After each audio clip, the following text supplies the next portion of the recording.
कि इतने अधीर मन को मिलेगा कैसे धीर, जब ये वीरस के कवियों पर आरोप लगता है कि वे नारेबाजी की कविता करने लगे हैं। तो उस समय मेरा जो मैं युवाओं का प्रतिनिधि हिंदी कवि सम्मेलन के मंचों पर अगर मुझे माना जाए तो मेरी जिम्मेदारी क्या है, उस जिम्मेदारी का एक क्षण पढ़ रहा हूँ कि इतने अधीर मन को मिलेगा कैसे धीर, ध्वज अतिरिक्त कोई चीर भी नहीं मिला। वार गया वीरता वरीयता से वसुधा पे, व्रतधारी सिंघनी को वीर भी नहीं मिला। अंतिम दरस को तरस गए दोनों वृद्ध, नयनों में पहने को नीर भी नहीं मिला।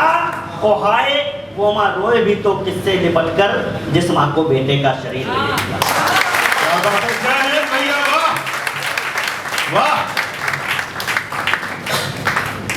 मैं अगला छंद एक सुना रहा हूँ और सुनिएगा, एक बात और ध्यान रखना, वीर रस की कविता कभी चीखने या चिल्लाने से बड़ी नहीं होती।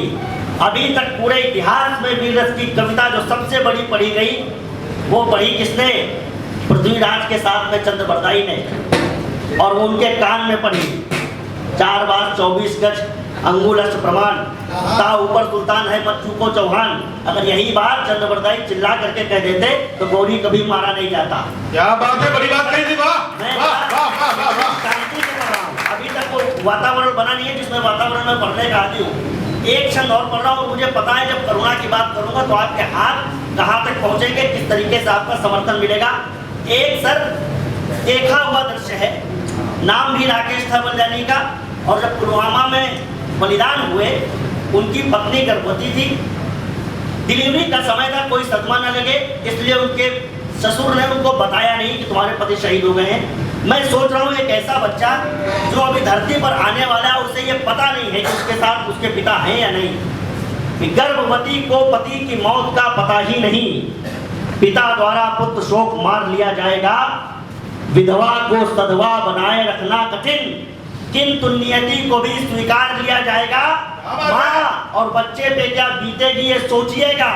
झूठ जब सच से उधार लिया जाएगा, वो आंचल में दूध उतरेगा जब उसी दिन माता का श्रृंगार भी उतार लिया जाएगा।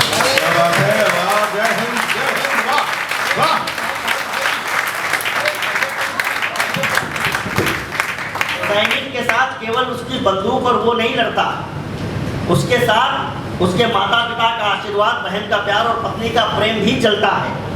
एक क्षण मैंने पत्नी पर आपको सुना दिया है, एक माँ का दृश्य देख लीजिएगा। एक सैनिक तिरंगे में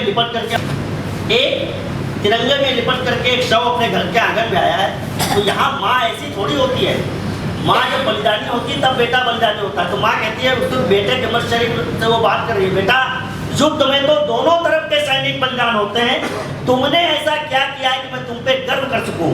तो बेटे के मृत शरीर से उत्तर आता है, वो कहता है माँ इस बात पे गर्व करना कि माँ तुम्ही ने भेज दिया मातृभू की वंदना में। और चौथी पंक्ति में पूरा सदन इस बार देशभक्ति का वो विस्फोट देखने जा रहा है। विनोद भैया आज आप लोग इसके साक्षी बनेंगे।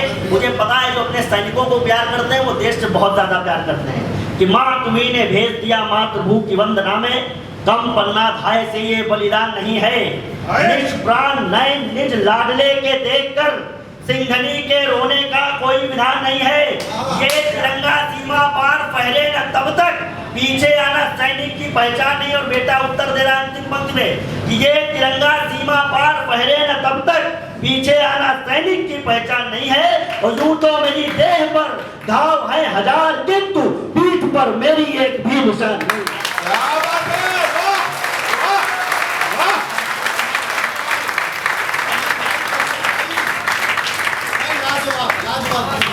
क्या बात है, बहुत आभार। हमने माता पिता का दृश्य देख लिया, हमने पत्नी का दृश्य भी देख लिया, माँ का भी देख लिया। एक अंत्येष्टि सर, एक अंतिम संस्कार में टीवी स्क्रीन पर देखा। रॉकी नाम का बलिदानी उधमपुर हमले से तिरंगे में लिपटा हुआ घर में लौटा। अंतिम संस्कार के समय उसके पिता ने एक ऐसा काम किया जो हिंदुस्तान के अलावा किसी दूसरे बलिदानी का पिता सोच भी नहीं सकता। मैं काम नहीं बताता और प्रायः ये वही सुनाता हूँ जहाँ के लोग मुझे लगता है कि इस बात को समझ जाएंगे। मैं वो काम नहीं बताता, लेकिन चौथी पंक्ति पर आपके हाथ हवा में हो जाएगी। मुझे पता है कि शक्ति और साहस में आधे ही भले हैं, किंतु शक्ति और साहस में आधे ही भले हैं, किंतु उत्साह में सदैव हम डूले पड़ेंगे, होकर शहीद अग्नि की परीक्षा देगा वीर, दिखाई तब राजनीति के नमूने पड़ेंगे। 3 रंग का कफन आंसुओं से भीगे जब, घर द्वार आंगन हजार सूने पड़ेंगे।